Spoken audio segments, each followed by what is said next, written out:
A little slave girl with perfect pitch decoded, a household's secrets, and set in motion a chain of mercy that could free a debt-pressed plantation. A small girl with a ribbon at her wrist stands in the shadows of a plantation kitchen, her voice so pure it can quiet snarling dogs with a single note. When patrol riders thunder down the dusty road at dusk, she watches a stable boy take the lash meant for his master's daughter, blood on his back, witnesses on the courthouse road. But in the flickering lamplight, her eyes catch something others miss: double entries in the ledger, wrong-colored wax on official papers, and numbers that don't add up. A storm floods the bridges. A hidden Bible holds penciled secrets in its margins. Church bells ring as the county gathers for a reckoning that will shake the courthouse steps. When a forged seal meets a true one under the watching eyes of a crowd, will a child's perfect memory be enough to break the chains of lies, or will the truth she speaks cost everything they hold dear? The dogs came at dusk with foam on their lips and mud on their paws. Annie heard them first, a low growling that made her ribbon flutter against her wrist like a caught moth. She stood in the kitchen doorway, watching the road where dust clouds meant trouble. "Patrollers?" whispered Cook, pulling the scullery girls inside. "Lord have mercy." Down the lane, Miss Clara walked, with her books tucked tight under her arm. She was coming home from the minister's daughter's house, where they practiced their letters and talked about weddings. The summer air hung heavy with the smell of river mud and honeysuckle. Annie pressed her lips together and hummed, so soft only the kitchen mice could hear. The sound sat low in her chest, steady as creek water. She had learned long ago that her voice could settle things that wanted to fight, but the dogs were already running. "Move the lady!" Rook's voice cracked like a whip across the yard. The overseer sat high on his bay horse, watching the patrollers surge forward with their hounds snapping at anything that moved. Annie saw it happen as if time had turned to honey. A patroller's rough hand grabbed Miss Clara's sleeve. Her books scattered in the dirt. She stumbled backward, fear bright in her eyes. Then Josiah was there.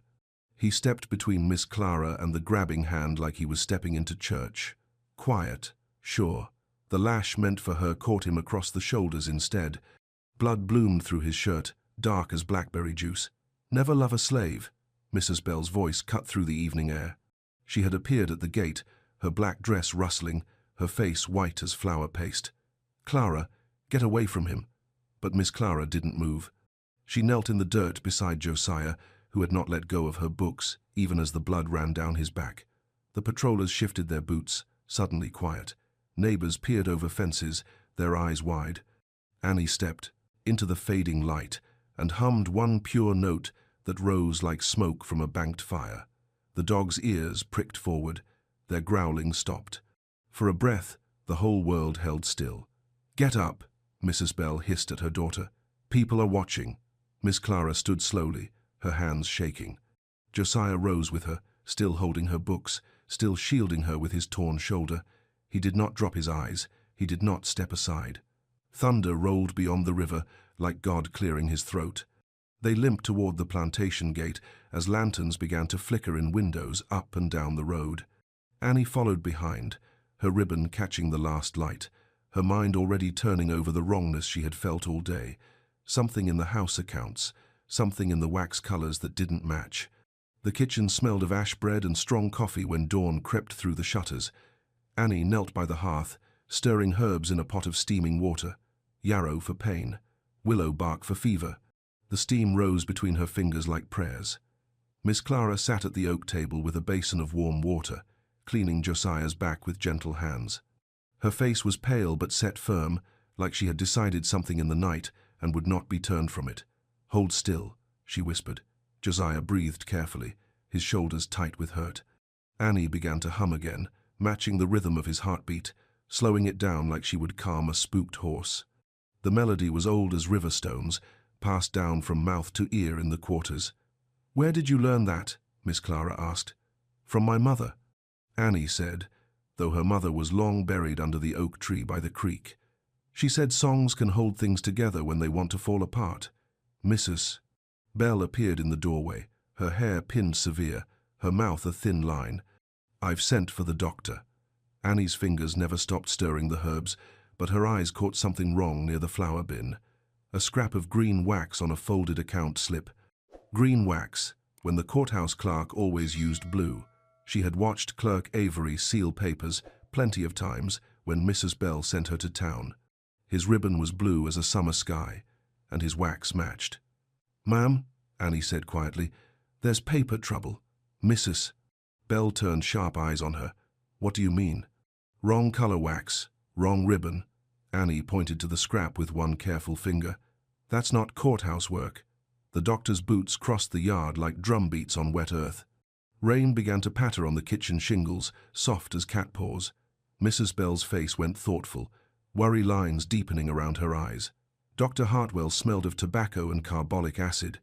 His black bag bulged with bottles that caught the lamplight like captured stars. He examined Josiah's back with quick, sure hands, while Annie kept the herb steam rising.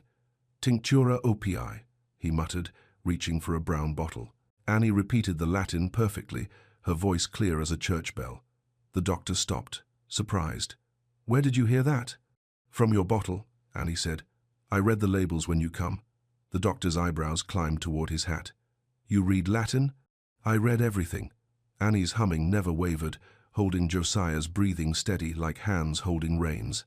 "Letters tell stories same as voices." "Mrs." Bell paid the doctor with a slip of paper promising money later. He shook his head as he packed his bag. "Debts are being called in county-wide," he warned. "Banks are nervous. Cotton prices falling. You might want to check your accounts." When the doctor left Mrs. Bell stood in the middle of the kitchen, with her arms crossed tight over her chest. Rain drummed harder on the roof. "Annie, fetch the house ledger from the lockbox in my study." The lockbox sat heavy as a gravestone on Mrs. Bell's desk.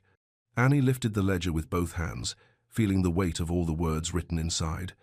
Accounts and debts and promises written in black ink, the kind of writing that decided who was free and who was owned. Rook arrived as thunder shook the window glass. He filled the doorway like a storm cloud, his eyes fixed on the open ledger. "Mrs." Bell gestured for him to sit, but he remained standing. "Need to review the estate accounts," Mrs. Bell said. "Doctor says debts are being called in."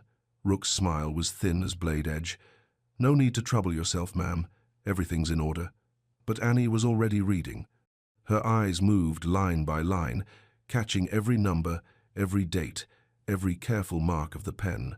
The corn weights were entered twice, once in spring, once in summer, for the same harvest. The tobacco payment showed received, but the money never reached the bank column.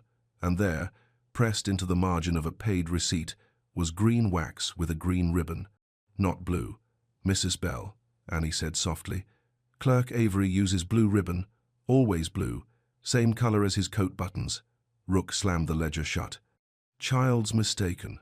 Green's proper for debt papers." But Mrs. Bell was looking at Annie with new eyes. "You remember the clerk's ribbon color?" "Yes, blue as jay feathers, and his wax matches, never green." A horse splashed into the yard, hooves sucking at the mud. A rider called through the rain. "Patrollers coming at sundown. All passes to be reviewed." Rook straightened, his hand moving to the ledger. "I'll handle that, ma'am. Got all the papers ready." "Mrs." Bell stood slowly, her black dress rustling like crow wings. "We'll see about that." The afternoon stretched long as a held breath. Annie worked in the kitchen, grinding corn and watching the road. Miss Clara sat by the window, mending Josiah's shirt with tiny, careful stitches. The holes from the lash were bigger than her needle could close, but she tried anyway. Josiah chopped wood in the yard, moving, careful to favor his hurt shoulder. Every swing of the axe said he would not be driven off, not by pain, not by threats, not by wrong laws made by wrong men. When the sun hung low as a lantern in the west, Annie heard riders coming, not the hard gallop of patrollers, but the steady pace of working folk. She looked out to see Reverend Pike on his old mule, and behind him Mrs. Hart in her plain Quaker dress. They tied their mounts by the gate and walked toward the house like people carrying good news and bad news at the same time. "Evening, Reverend," Pike called. "Heard there was trouble yesterday. Came to see if we could help." Mrs. Bell met them on the porch, her manner stiff but grateful. Annie followed behind, listening to every word. "Patrollers are getting bold, Reverend," Pike said. grabbing papers, questioning freedoms. Some folks are thinking it might be time to make things clear and legal. Mrs. Hart nodded, her grey eyes kind but worried. I remember your husband, Mrs. Bell. Good man. He spoke once of provisions in his will, about manumission when debts were cleared. Mrs. Bell's face went pale. The will was destroyed in the fever year, or so I was told. Papers have a way of surviving, Mrs. Hart said quietly. Sometimes in places folks don't think to look. The storm that had been building all day finally broke as the sun touched the horizon. Rain came down like thrown pebbles, sending everyone inside to the warm kitchen where lamplight made everything feel safer than it was. Reverend Pike dried his hat and looked around the room. His eyes stopped on Annie, who stood quiet by the hearth.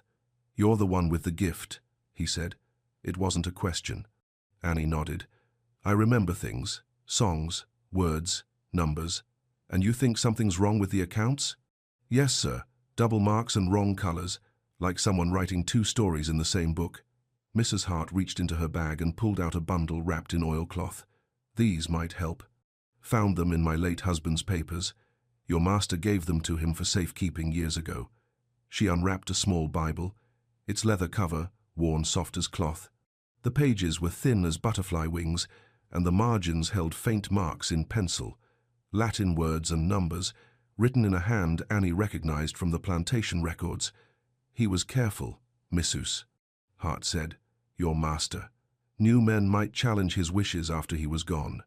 So he wrote them where lawyers wouldn't look in the margins of scripture. Annie leaned forward, her eyes catching the faint words. Manumission. She read aloud. When debts be cleared and accounts made true. Outside, the storm shook the shutters. Inside, the lamp flames danced, and for the first time since the dogs came howling down the road, Annie felt something like hope rising in her chest.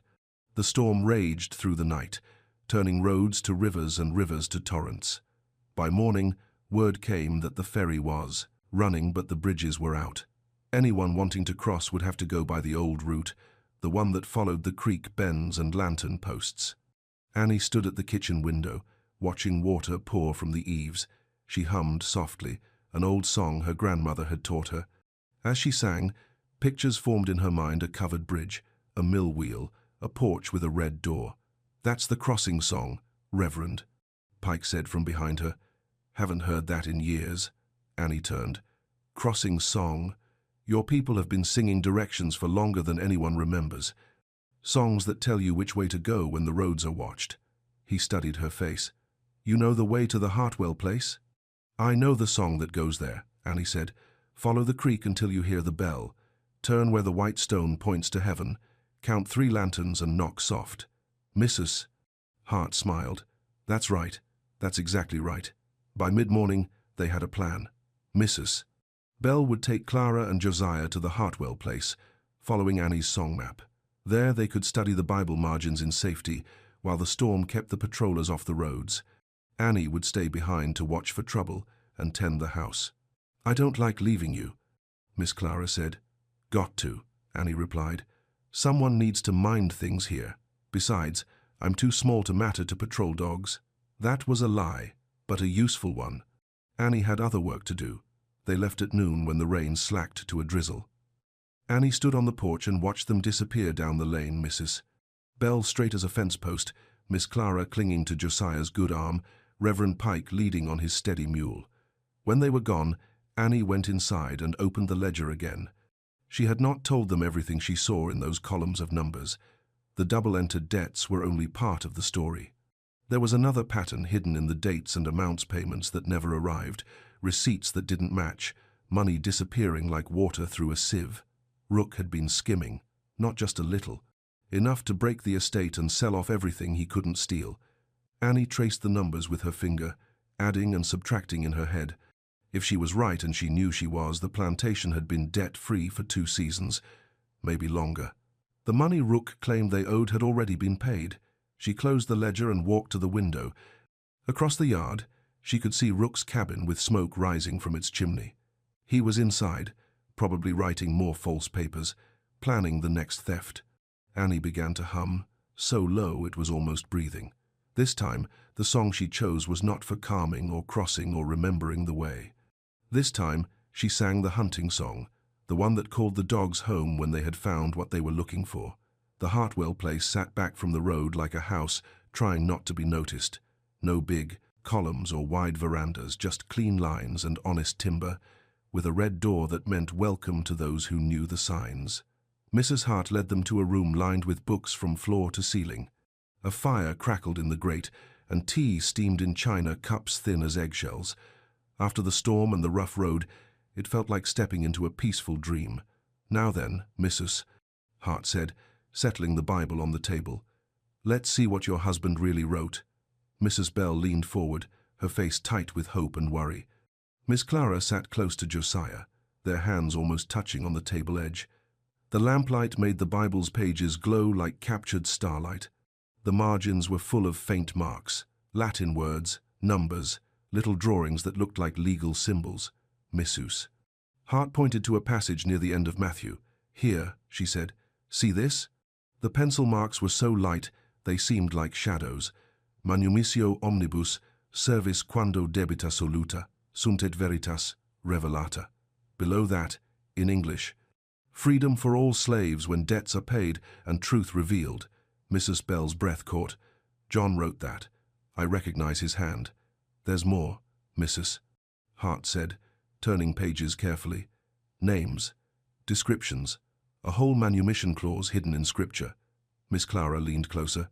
"It lists Annie, and Josiah, and Cook. All of them. Legal as sunrise," Reverend Pike added, "if witnessed and sealed proper." Josiah spoke for the first time since they'd arrived.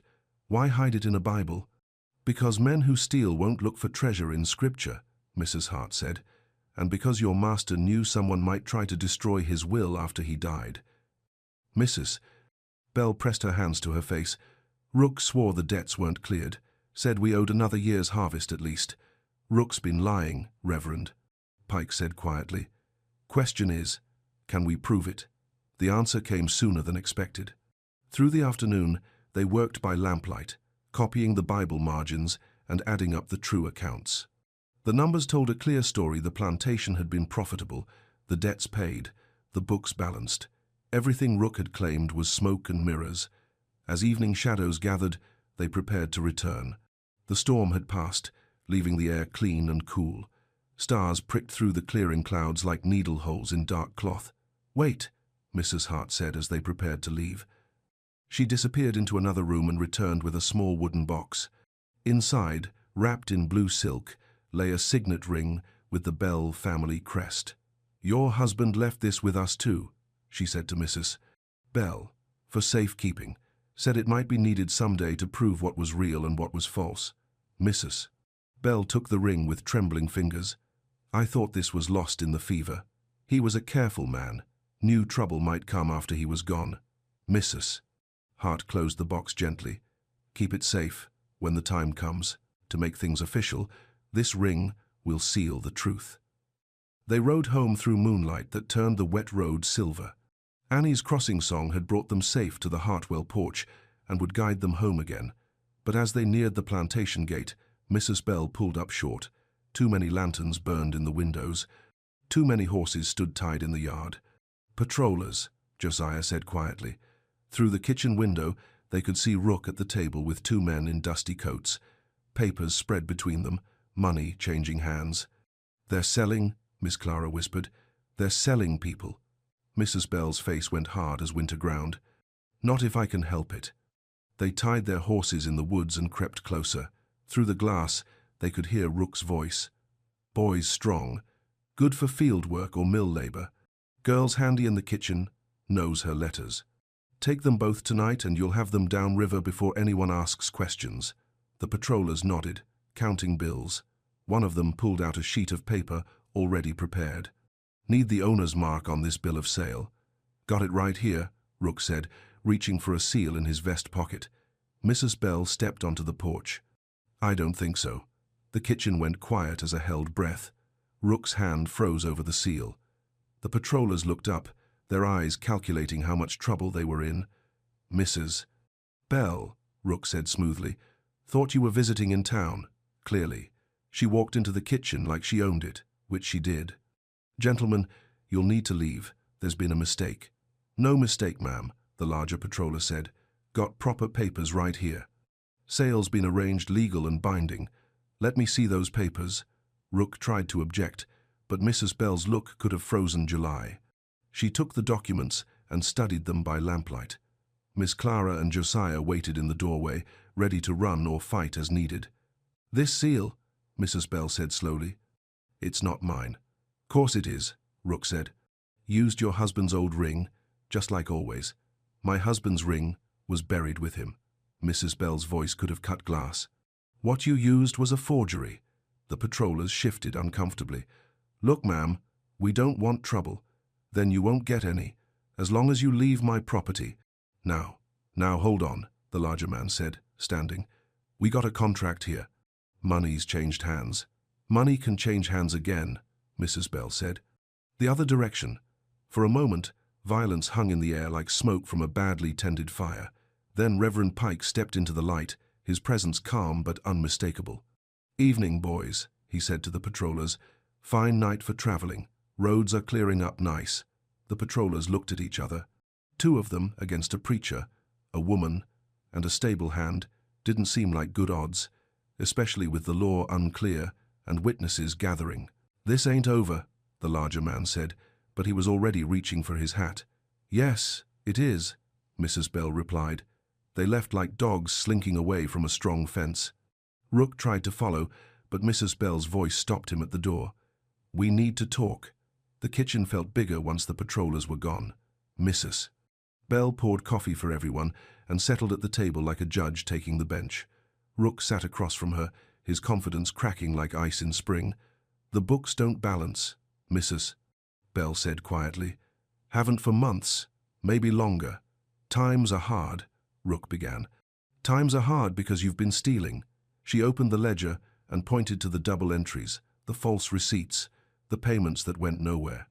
"Did you think I was too grief-struck to notice?" Rook's face went red, then white. "You can't prove nothing." "Can't I, Mrs.?" Bell pulled the Bible from her bag and opened it to the marked pages. "My husband kept careful records, even ones you didn't know about." She began to read the margin notes aloud, debts paid, accounts balanced, manumission clauses clear as daylight. With every word, Rook seemed to shrink smaller. "That's just scribbles," he said desperately. "Don't mean nothing legal. We'll see, Mrs." Bell closed the Bible gently. "Tomorrow is the quarterly court session. We'll present these accounts to Clerk Avery and let him decide what's legal and what's not." Rook stood abruptly, knocking over his chair. "You'll regret this. Mark my words," he stormed out, slamming the door so hard the windows rattled. Through the glass, they watched him ride toward town, his horse's hooves throwing mud with every stride. "He'll be back," Josiah said quietly, "with more men and worse intentions." Mrs. Bell nodded. "Then we'd better be ready for him." They spent the rest of the night preparing. Reverend Pike rode to gather witnesses, farmers and merchants who had dealings with the plantation, who could testify to the true state of the accounts. Mrs. Hart copied the Bible margins onto clean paper, making sure every word was clear. Miss Clara and Josiah worked side by side, organizing receipts and bills, building a wall of proof that even a crooked overseer couldn't climb over. And somewhere in the darkness beyond the kitchen windows, Annie's voice rose soft and steady, singing the old songs that kept watch when sleeping was dangerous. Dawn broke clear and cold. By full sunrise, a small crowd had gathered in the yard, neighbors, fellow church members, even some of the freed folk from other plantations who had heard the news traveling the mysterious channels that carried important word faster than horses. They loaded the papers into Mrs. Hart's wagon and prepared for the ride to town. The courthouse would be busy on court day, full of lawyers and clerks and men making deals that decided other people's futures. But this time they would be ready. Mrs.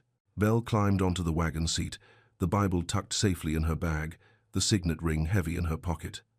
Miss Clara sat beside Josiah, their fingers interlaced like a promise made visible. Reverend Pike mounted his patient mule, and Mrs. Hart took up the reins. They were almost to the gate when Annie came running from the kitchen, her ribbon bright in the morning sun. "Wait," she called. I need to come too. It's not safe, Mrs. Bell said. Court days can get rough. That's why you need me. Annie climbed onto the wagon without waiting for permission. I remember everything, every number in that ledger, every mark on every page. If they asked questions, I got the answers. Mrs. Bell looked into Annie's determined face and saw something of her husband there, the same quiet strength, the same refusal to back down from what was right. All right then, she said, but you stay close. The wagon rolled through the gate and onto the road that led to town. Behind them, smoke still rose from Rook's cabin, but the overseer was nowhere to be seen. Ahead lay the courthouse with its brick walls and tall windows, where justice lived when good people had the courage to call it by name. Annie began to hum as they rolled toward the rising sun. This time, the song was one she had never learned, but somehow knew a tune that sounded like freedom, if freedom had a voice and could sing its own true name. The courthouse square buzzed like a kicked hive. Word had spread through the county faster than fever there would be trouble at the Bell plantation hearing, and trouble drew crowds like honey drew flies. Farmers leaned against their wagons, talking in low voices. Merchants gathered under the oak tree, pointing toward the courthouse steps. Even the children seemed to sense something important was about to happen, clustering around their mothers' skirts with wide, curious eyes. Annie sat on the wagon seat between Mrs. Bell and Miss Clara, watching all the faces in the crowd. Some looked friendly, others did not. A few she recognized as men who had ridden with the patrollers, their eyes hard as winter ground. "There's Clark Avery, Mrs." Hart said, pointing to a thin man in a dark coat climbing the courthouse steps. He carried a leather satchel and moved with the careful precision of someone who knew the weight of official words. "And there's Rook," Josiah added quietly. The overseer stood near the courthouse door with two men Annie didn't recognize. One wore the uniform of a deputy sheriff. The other was dressed like a traveling merchant, the kind who bought and sold things that might or might not be legal to own. As their wagon pulled up to the hitching post, Rook caught sight of them. His face twisted into something like a smile, but there was no humor in it. "Brought the whole family, I see," he called. "How touching. Mrs." Bell climbed down from the wagon with her chin high and her back straight. "Mr. Rook, I trust you've prepared your accounts for review." "Oh, I've prepared something all right." Rook patted a leather portfolio under his arm. "Got all the papers I need right here. Legal and proper and stamped with the right seals." Annie's stomach tightened. Something in Rook's tone made her think of snakes hiding in tall grass. "Reverend." Pike appeared at their side, slightly out of breath from hurrying. "Clerk Avery's ready to begin. Says he wants to settle this business quick and clean." They climbed the courthouse steps together, a small group surrounded by watching eyes. Annie could feel the weight of all that attention, all those people wondering what would happen when the truth finally came to light. The courthouse interior smelled of old wood and older tobacco. Dust motes danced in the beams of sunlight that slanted through tall windows. Clerk Avery had arranged his desk at the front of the room, with chairs for witnesses and plenty of space for spectators. "This is an informal hearing," Avery announced as people filed in and found seats. "We're here to review the accounts of the Bell estate and determine the true state of its debts and obligations." He looked around the room, his gaze stopping briefly on Annie before moving on. "I'll hear testimony from all parties, then we'll examine the documentary evidence. After that, I'll render a decision binding on all concerned." Rook stood first, his portfolio clutched tight in his hands. "If it please the court, I'd like to present my evidence first. Got papers here that settle this whole matter quick and simple." "Proceed," Avery said. Rook opened his portfolio with a flourish and pulled out a thick sheaf of documents. Bills of sale, signed and sealed by Mrs. Bell herself. Legal transfer of property to settle outstanding debts. Everything proper and according to law. He handed the papers to Avery, who examined them carefully. Annie watched the clerk's face, looking for any sign of doubt or suspicion. But Avery's expression remained neutral, professional. "These appear to be in order," Avery said finally. "Proper signatures, appropriate seals. The property in question," he glanced at Josiah, "would be sufficient to cover the outstanding debts listed here." Mrs. Bell rose from her chair, her face pale but determined. "Those documents are forgeries." A murmur ran through the crowd. Avery's eyebrows climbed toward his hairline. That's a serious accusation, Mrs. Bell. Can you substantiate it? I can. Mrs. Bell opened her own satchel and pulled out the Bible. My husband left very specific instructions about the disposition of his property. Instructions that contradict every claim Mr. Rook has made. She handed the Bible to Avery, open to the marked pages. The clerk bent over the faint pencil marks, squinting in the lamplight. These are unusual, he said slowly. Margin notes in a family Bible. Not exactly standard legal documentation, but legal nonetheless, Reverend Pike interjected. I've seen similar provisions upheld in county courts throughout Virginia. A man's last wishes, clearly stated and properly witnessed, carry the weight of law. Avery continued examining the margins, his fingers tracing the faded words. The handwriting appears consistent with other documents bearing Mr. Bell's signature, and the legal language, while informal, seems clear in its intent. Intent's one thing, Rook said loudly. Legal standing's another. You can't free slaves with pencil scratchings in a prayer book. Actually, Mrs. Hart said, speaking for the first time, you can, if the testator's intent is clear and the witnesses are credible.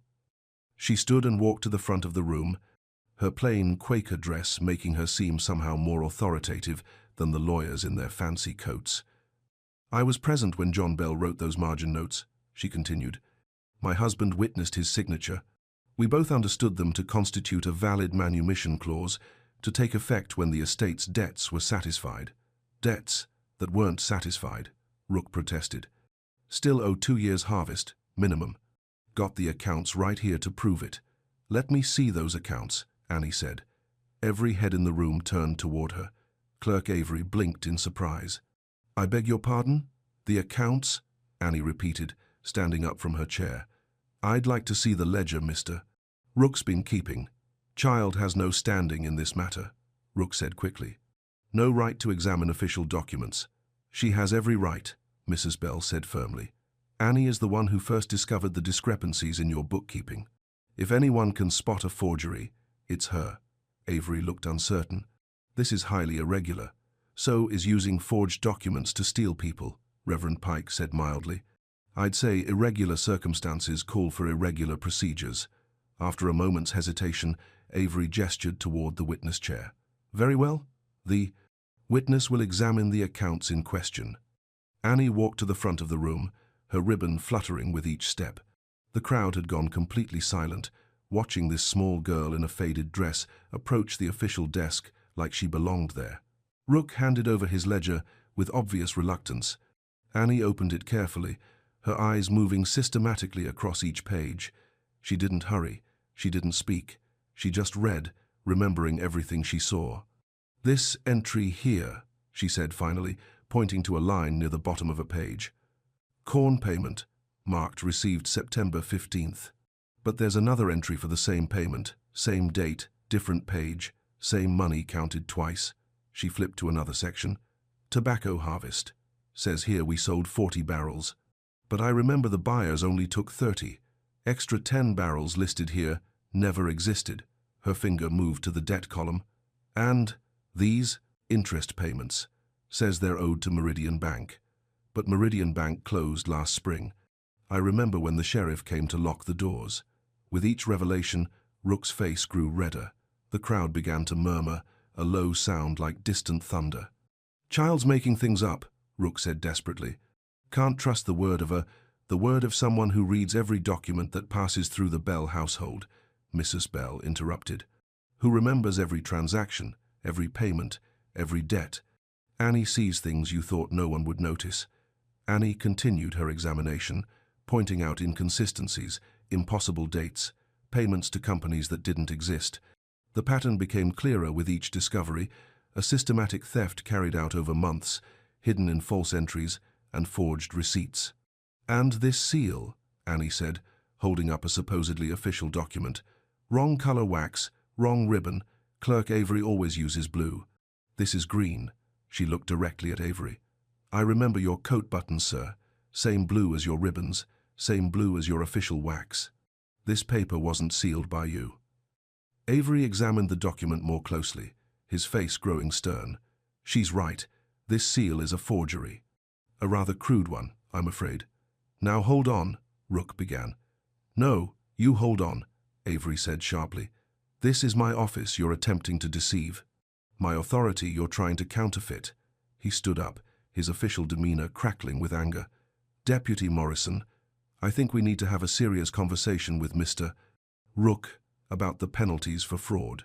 But before the deputy could move, Mrs. Hart stepped forward again. "There's one more piece of evidence to consider." She reached into her bag and pulled out the small wooden box. "John Bell's signet ring, left in our care for safekeeping. If the margin notes in that Bible are genuine, this ring should make a perfect impression when pressed into warm wax." Avery nodded slowly. "Bring the ring forward. Deputy, light the sealing wax." The crowd pressed closer as the deputy heated red wax over a small flame. The courthouse had grown so quiet that Annie could hear the wax bubbling, could smell its sharp scent mixing with the tobacco and dust. Mrs. Hart handed the ring to Mrs. Bell, who approached the desk with steady hands. Avery held the Bible open to the marked page, where a faint impression was barely visible next to the penciled words. Mrs. Bell pressed the ring into the warm wax, then lifted it carefully. The impression was clean and deep, the Bell family crest surrounded by Latin words that matched exactly the faint marks on the Bible page. A collective gasp rose from the crowd. Even the deputy leaned forward to examine the perfect match. "Genuine," Avery pronounced. "The margin notes are authentic, the manumission clause is legal, and the debts." He turned back to Annie's dissection of the ledger. "According to this analysis, the debts were satisfied over a year ago. Rook made one last desperate attempt. That ring could be another fake. Anyone could have made it. Anyone with access to the original seal, yes," Avery agreed. "But this ring bears the official registration marks from the county clerk's office, filed when John Bell first established his estate. The records are right here in my files." He pulled out a thick folder and located a yellowed document. "Ring registered in 1847. Description matches perfectly. This is genuine." The silence that followed was broken by the merchant who had been standing with Rook. "I want no part of this," he said loudly. "If these sales are based on forged documents, I'm withdrawing from all transactions." He turned to face the crowd. "Anyone else thinking of doing business with Rook, you'd better think twice. Man who'll forge one paper will forge another." The deputy stepped forward, his hand resting on his belt. "Mr. Rook, you're under arrest for fraud, forgery, and attempted theft. You have the right to," but Rook was already moving, pushing through the crowd toward the door. He might have made it too, if not for the farmers who had gathered to watch the proceedings, men who had lost money to his schemes, who had suspected but couldn't prove his dishonesty. They formed a wall of work-hardened bodies, closing off every exit. Rook found himself trapped in the center of the courthouse with nowhere to run and no lies left to tell. "Take him away," Avery said wearily. "I'll prepare the formal charges later." As the deputy led Rook toward the jail, the overseer's eyes fixed on Annie with pure hatred. "This ain't over, girl. You'll pay for this." "No," Mrs. Bell said clearly, her voice carrying to every corner of the courthouse. "It is over. The accounts are settled. The debts are paid. And the manumission clause takes effect immediately." She turned to address the crowd, her words formal and binding. "By the authority of my husband's last will and testament, properly witnessed and legally sealed, I hereby grant freedom to all enslaved persons currently held on the Bell estate. The papers will be drawn up and recorded within the week." The courthouse erupted in cheers and shouts. Some celebrating, others protesting, all of them part of a moment that would be remembered and retold for years to come. Through it all, Annie stood quietly beside the clerk's desk, her ribbon bright in the afternoon sunlight that slanted through the tall windows. She had done what she came to do. She had spoken the truth that set people free. But even as the crowd celebrated around her, she knew the hardest part was still ahead. Freedom was one thing, staying free was another. And there were still men in the county who would fight to keep things the way they had always been. The real work was just beginning. The papers were signed by lamplight in the courthouse that evening, after the crowds had gone. Home and the dust had settled. Clerk Avery worked carefully, his pen scratching across official documents that would change everything for the people whose freedom had been purchased with truth. Annie watched him write, memorizing every word. The manumission papers were written in legal language that sounded like poetry to her ears, whereas and heretofore, and in consideration of faithful service. But underneath all the fancy words was something simple and powerful. You are free. Mrs. Bell signed first, her signature bold and clear. Then Reverend Pike and Mrs. Hart added their names as witnesses. Each signature was pressed with the Bell signet ring, leaving perfect impressions in blue wax, the right color this time, the honest color that matched Clerk Avery's careful standards. There, Avery said, sprinkling sand over the wet ink. Legal and binding. Freedom papers for everyone, named in the manumission clause. He handed the documents to Mrs. Bell, who held them like they were made of spun glass. What happens now? Now you go home, Avery said, and you start living as free people. Won't be easy, there are plenty of folks around here who won't like this decision. But the law is the law, and these papers carry the force of law. They rode home through darkness lit by stars and a moon as round as a silver dollar. The horses' hooves rang on the hard road, keeping time with a freedom song that seemed to rise from the earth itself. When they reached the plantation gate, they found lanterns burning in every window of the main house. Cook had prepared a feast, cornbread and ham, greens cooked with fatback, apple pie that smelled like heaven itself. The whole household gathered around the kitchen table, free and enslaved side by side, sharing food and freedom like it was communion. Tomorrow we start planning, Mrs. Bell announced when everyone had eaten their fill. The plantation will continue operating, but as a partnership. Wages for work, proper accounts, honest dealing all around. She looked around the table at faces that showed everything from joy to bewilderment to quiet determination. Those who want to stay are welcome. Those who want to go north have Mrs. Hart's promise of safe passage when the roads allow. Annie raised her hand. I want to stay. You're sure, Mrs. Bell asked. There are schools up north, places where a girl with your gifts could learn things. I can't teach you here. This is home, Annie said simply. These are my people. Maybe I can help build something better here instead of running away to somewhere better. Mrs. Bell nodded, her eyes bright with unshed tears. Then we'll build it together. The celebration lasted far into the night, with songs and stories and plans for the future spinning like silver threads in the lamplight. But even in the midst of joy, Annie kept listening for the sound of hoofbeats on the road, for angry voices planning revenge. Freedom was a fragile thing. It had to be guarded like a candle flame in a windstorm. The trouble came 3 days later, just before dawn when the world was grey and quiet. Annie woke to the sound of dogs barking, not the lazy complaints of farm dogs but the sharp, purposeful voices of hunting hounds. She slipped from her bed and padded to the window. Through the mist, she could see riders coming up the lane, 6 men with rifles across their saddles and faces set hard as winter ground. They weren't patrollers this time. These were worse. These were men who had decided that laws didn't matter when the laws said things they didn't want to hear. Annie pulled on her clothes and crept downstairs. The kitchen was empty, but she could smell coffee brewing somewhere in the back of the house. She followed the scent to the pantry, where she found Josiah loading supplies into a canvas bag. You're leaving? She whispered. He looked up, his face grave. Mrs. Bell thinks it would be safer, at least until things settle down. But you're free. The papers say so. Papers don't stop bullets, Annie. He shouldered the bag and moved toward the back door. Sometimes freedom means knowing when to run. Don't go, the voice came from the doorway. Miss Clara stood there in her nightgown, her hair loose around her shoulders, her eyes bright with tears. I have to, Josiah said gently, at least for now, at least until the anger cools down. Then, I'm coming with you, Mrs. Bell appeared behind her daughter, fully dressed despite the early hour. No, Clara, you'll stay here where it's safe. Safe? Clara laughed, but there was no humor in it. Mother, they're coming for all of us. You think they'll stop with Josiah? Through the window, Annie could see the riders spreading out around the house. Their leader was a man she recognized, Fletcher Hobbs, who owned the biggest plantation in the county and had the most to lose if other slaves started getting ideas about freedom. Back door, Mrs. Bell said quietly.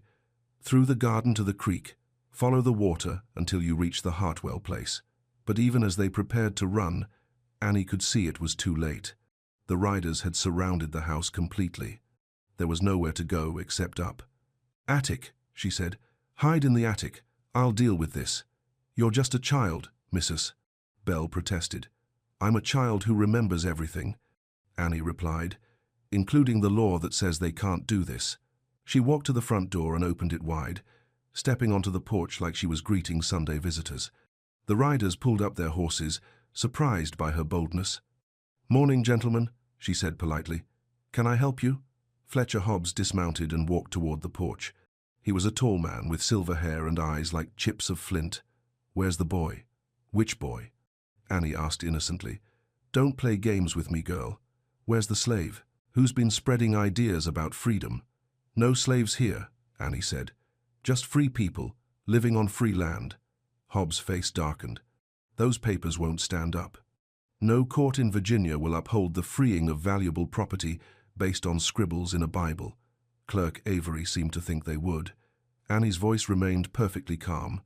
"He's the one who authenticated the seal, verified the signatures, recorded the documents. You questioning his judgment?" "I'm questioning a lot of things." Hobbs stepped onto the porch, looming over Annie like a storm cloud, including what right a little slave girl has to speak to her betters.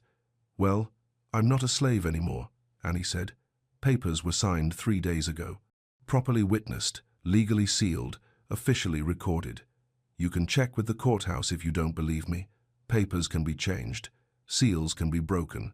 Accidents happen to people who forget their place." Annie looked up at him with clear, unafraid eyes. "You threatening to harm a free citizen of the Commonwealth of Virginia? Because that would be a crime. And I remember everything, Mr. Hobbs. Everything you've said here today. Every threat you've made. Every law you've talked about breaking." She stepped closer, her small form dwarfed by his bulk but somehow still commanding the space between them. "I remember who was here, what time they came, what horses they rode, what weapons they carried, and if anything happens to anyone in this house, I'll remember that too. And I'll tell it to every judge, every sheriff, every newspaper, in 3 counties." Hobbs stared down at her, his jaw working like he was chewing something bitter. Behind him, his men shifted nervously in their saddles. They had come expecting to intimidate frightened slaves, not face down a fearless child who spoke like a lawyer and remembered like a court clerk. "You're making a mistake, girl," he said finally. "Big mistake." "No, sir," Annie replied. "I don't make mistakes with words, or numbers, or laws, or the names of men who break them." Mrs. Bell appeared in the doorway, flanked by Reverend Pike and Mrs. Hart. "Mr. Hobbs, you're on my property without invitation. I'll thank you to leave." "This isn't over, Martha," Hobbs warned. "The county won't stand for this. Property is property. People aren't property," Mrs. Hart said calmly. "Not anymore. Not here. The law says so. Law can be changed. Then change it legal," Reverend Pike added. "Through the courts, through the legislature. Not through midnight raids with armed men." Hobbs looked around at the faces on the porch, all of them calm, all of them determined, all of them standing together regardless of color or class or the old rules that said who belonged where. His own men were fidgeting, clearly uncomfortable with the whole situation. "This isn't over," he repeated, but he was already backing down the porch steps. "Yes, it is," Annie said, quietly. "It's been over since the moment those papers were signed. You just haven't figured it out yet." Hobbs mounted his horse and wheeled it around. "You'll regret this. All of you." "Maybe," Mrs. Bell replied, "but we'll regret it as free people." The riders galloped away, leaving dust and threats hanging in the morning air. But they didn't come back.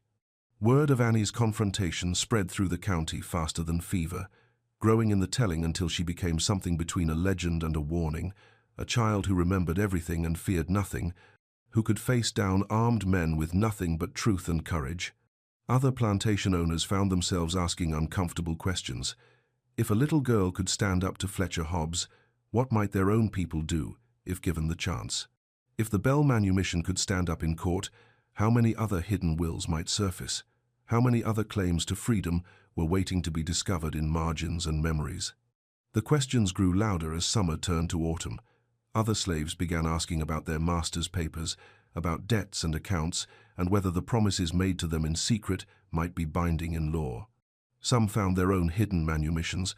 Others bought their freedom with wages earned in town. A few simply walked away, daring anyone to stop them. The old order was cracking like ice in spring thaw. And at the center of it all was a small girl with perfect pitch and flawless memory, whose voice had become something that could quiet dogs and topple tyrants. By Christmas, the Bell Plantation had transformed into something entirely new. A working farm operated by free laborers who owned shares in the harvest, who lived in proper houses instead of quarters, who sent their children to the school. Annie had convinced Mrs. Bell to start in the old overseer's cabin. Annie became the schoolteacher, though she was barely 12 years old. She taught reading and writing and arithmetic, but also the things that really mattered: how to remember your rights, how to speak truth to power, how to stand up straight when the world wanted to bend you down. Miss Clara and Josiah were married that spring in a ceremony that filled the county courthouse. Half the crowd came to celebrate, the other half came to gawk at the scandal of it all. But Mrs. Bell gave her blessing with tears in her eyes, and Reverend Pike spoke words over them that bound them together in the sight of God and the law. Annie sang at the wedding, her voice rising clear and sweet above the murmur of gossip and controversy. The song was one she had learned from her grandmother, but she changed the words to fit the moment. Asterisk, freedom's coming, and it won't be long. Sweet freedom's coming like the morning song. No more chains to hold us down. Freedom's coming to this little town. Asterisk, the courthouse steps were crowded with people of every color and station, farmers and merchants, freed, slaves and former masters, children who would grow up in a world where the old rules no longer held. They listened to Annie's song with faces that showed everything from hope to fear to wonder. When the last note faded, a silence settled over the square like snow on a winter morning. Then someone began to clap, a slow, steady rhythm that others picked up until the whole courthouse was ringing with applause. Mrs. Bell stepped forward and pulled Annie close. "What's next for our little freedom singer?" Annie looked around at all the faces, all the possibilities, all the work still to be done. "Keep singing," she said. "Keep remembering. Keep telling the truth until everyone knows it by heart."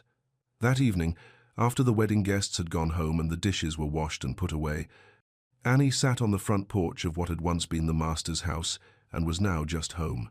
The lantern cast a circle of warm light around her chair, and fireflies danced in the garden like scattered stars, missus. Belle sat beside her, both of them watching the night settle over the transformed plantation. In the distance, they could hear voices from the quarters, not the quarters anymore, but the neighborhood where free families lived in their own houses and made their own choices about how to spend their evenings. "Do you think it will last?" Mrs. Bell asked. "This peace we've built?" Annie hummed a few bars of the freedom song, thinking about the question. "Peace isn't something you build once and leave alone," she said finally. "It's something you have to tend every day like a garden. Water it with truth, weed it with courage, protect it from those who would destroy it." She looked up at the stars that wheeled overhead, constant and eternal. "But yes, I think it will last. Because now people remember what freedom feels like. And once you remember something like that, you don't forget." A dog barked somewhere in the night, not the harsh sound of hunting hounds, but the lazy complaint of a farm dog settling down for sleep. The sound made Annie smile. The seal had cooled hard and perfect on the freedom papers locked away in Mrs. Bell's desk. The song continued to echo in the hearts of those who had learned to sing it. And the circle of lantern light held them all safe until morning came again, bringing with it another day of the freedom they had fought so hard to win. In the quiet of the porch, with the night breeze stirring her ribbon and the whole world spread out before them like a promise, Annie began to hum again, not a freedom song this time, but a lullaby that spoke of home and safety and tomorrow.